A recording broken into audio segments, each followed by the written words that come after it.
ஜார்க்கண்ட் சட்டமன்றத்திற்குள் நியமனங்கள் மற்றும் பதவி உயர்வுகளில் நடந்ததாக கூறப்படும் முறைகேடுகள் குறித்து சிபிஐ விசாரணையை நடத்த உத்தரவிட்ட ஜார்க்கண்ட் உயர்நீதிமன்றத்தின் 2024ஆம் ஆண்டு உத்தரவுக்கு எதிரான சவால்களை விசாரித்த உச்சநீதிமன்றம் சிபிஐ ஏன் அரசியல் சண்டைகளுக்கு பயன்படுத்தப்படுகிறது என்று கடுமையாக கேள்வி எழுப்பியது.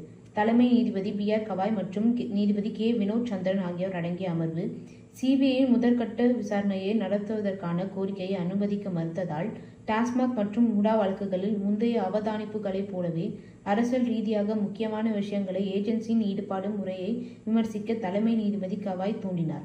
சட்டமன்றத்தை பிரதிநிதித்துவப்படுத்தும் மூத்த வழக்கறிஞர் கபில் சிபல் இதுபோன்ற விஷயங்களை சிபிஐ முன்கூட்டியே தோன்றுவது குறித்த கவலைகளை எதிரொலித்தார்.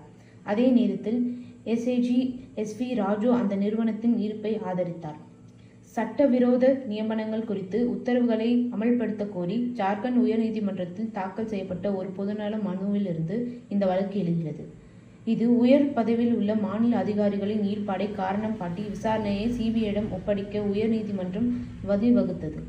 இந்த முடிவை விதான்சபாவும் ஜார்க்கண்ட் மாநிலமும் எதிர்த்து உயர்நீதிமன்றம் போதுமான நியமனமின்றி மாநில நிர்வாகங்களை தவறாக புறக்கணித்ததாக வாதிட்டன.